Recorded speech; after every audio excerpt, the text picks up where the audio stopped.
Intro দেখে মনে হচ্ছে তো বেশ একটা লোভনীয় ব্যাপার। হ্যাঁ বন্ধুরা, পৌষ মাস পড়ে গেছে কিন্তু এখনও বড় মাকে পিঠে করে দেওয়া হয়নি। সে কারণেই আমি আর মা ভাবলাম আজ বড় মাকে পিঠে করে দেই, আর আমার জীবনের খুঁটিনাটি সবকিছুই তো তোমাদের সাথে শেয়ার করি। হ্যালো বন্ধুরা, আমি Koushik, welcome to Koushik Mondal videos. আমার আরেকটি নতুন ভিডিওতে তোমাদের সবাইকে স্বাগত। সকাল তখন 6টা বাজে, চারিদিকটা কুয়াশার চাদরে মোড়া, এখনও সূর্য ওঠেনি।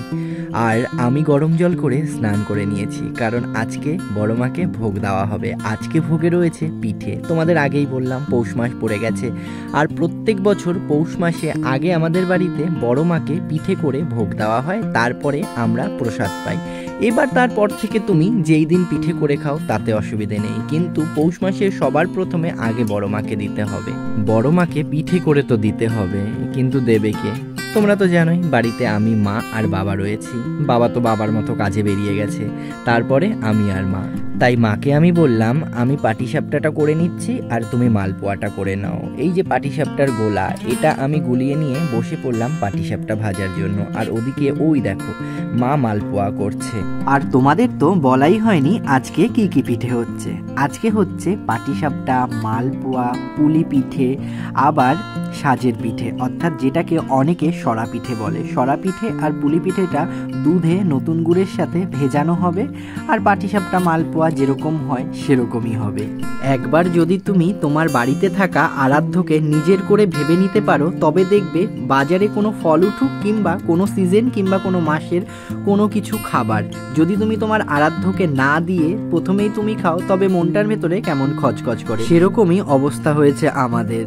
পৌষ, মাঘ, ফাল্গুন, চৈত্র, বছরের 12টা মাসেই কিন্তু 12 রকমভাবে আমার বড় মার সেবা করা হয়। বড় মার সাথে মহাদেব রয়েছে, মা লক্ষ্মী রয়েছে, সকলেই রয়েছে, সকলেই সেবা পায়। আর বাৎসরিক পুজোর পরে এই প্রথম বড় মাকে নতুন একটা শাড়িতে শৃঙ্গার করে দিয়েছি, তোমাদের আজ দেখাবো। ওদিকে তোমাদের সাথে গল্প করতে করতে আমার পাটিসাপটা এবং মায়ের মালপোয়াটা ভাজা প্রায় হয়ে গেছে। এবার আমরা যাব সরা পিঠে করতে বাইরে। আর সরা পিঠে তো তোমরা জানোই কাঠের উনুন ছাড়া করা যায় না।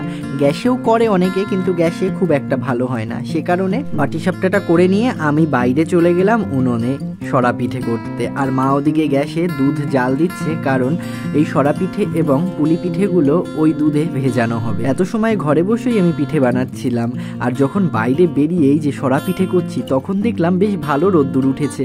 আর আমি ভাবতেই পারিনি আজকে এত ভালো রৌদ্র উঠবে, কেননা সকালে খুবই কুয়াশা ছিল। যাক, সকাল সকালই হয়ে যাবে, সকাল সকালই বড় মার কাছে ভোগ দিতে পারবো। আর এই যে এত সুন্দর করে সরা পিঠা করা, এইটা কিন্তু আমি আমার মায়ের কাছ থেকে শিখেছি।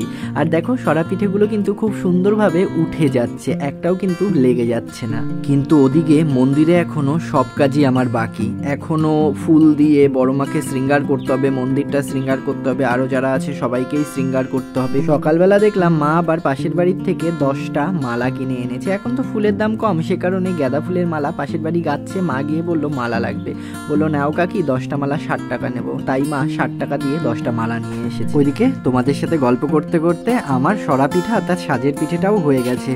এবার তাড়াহুড়ো করে সমস্ত কিছুটা ঘরে রেখে মাকে বললাম তুমি দুধের মধ্যে দিয়ে সরা পিঠে আর পুলি পিঠেগুলো একটু ফুটিয়ে নাও, আর আমি ওদিকে মন্দিরে গিয়ে একটু বড় মাছ শৃঙ্গার করে নিই। আর এই যে পৌষ মাস, মাঘ মাস, ফাল্গুন মাস, এই সময়টায় কিন্তু বড় মাকে এই হলুদ রঙের ফুল দিয়ে সাজাতে খুবই ভালো লাগে। সে কারণে মা সকালবেলা হলুদ রঙের গাঁদা ফুলের মালাই নিয়ে এসে আর বড় মাকে ফুল দিয়ে শৃঙ্গার করে দেওয়ার পরে কেমন লাগছে এবার তোমাদের একটু দেখাই। আর তোমরা কিন্তু অবশ্যই কমেন্টে জানিও বড় মাকে কেমন লাগছে।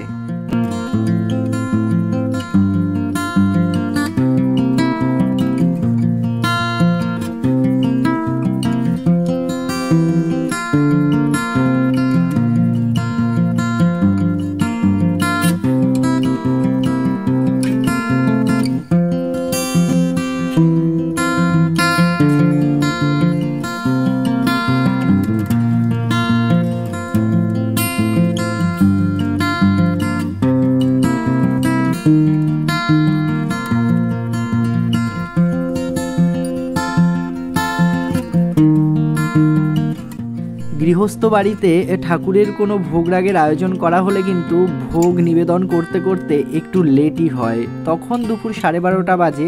বড়মার সামনে ভোগের পারসগুলো সাজিয়ে বড়মার পুজো করে তারপরে বড়মার ভোগ নিবেদনটা আমি করে দিয়েছিলাম। বড় মার সাথে মহাদেব ছিল, মা লক্ষ্মী ছিল, সকলেরই ভোগ নিবেদন আমি করে দিয়েছিলাম।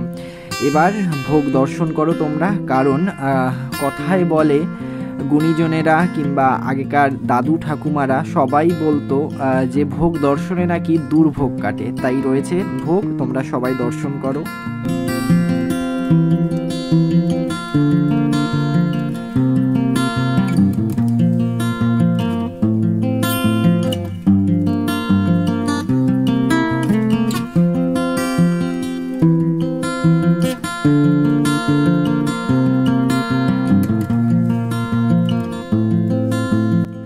ভোগ দর্শন করার পরে আমি একে একে হাতে হাতে সবই ঘরে নিয়ে আসলাম। এখন সবাইকে প্রসাদ পাওয়ানো হবে, সবাই প্রসাদ পাবে। আর তোমাদের এই ভিডিওটা কেমন লাগলো অবশ্যই কিন্তু কমেন্টে জানিও। ভালো লাগলে লাইক, কমেন্ট, শেয়ার আর একটা ফলো করে দিও। ভালো থেকো বন্ধুরা, দেখা হবে পরের ভিডিওতে। এই ভিডিওটি দেখার জন্য অসংখ্য ধন্যবাদ।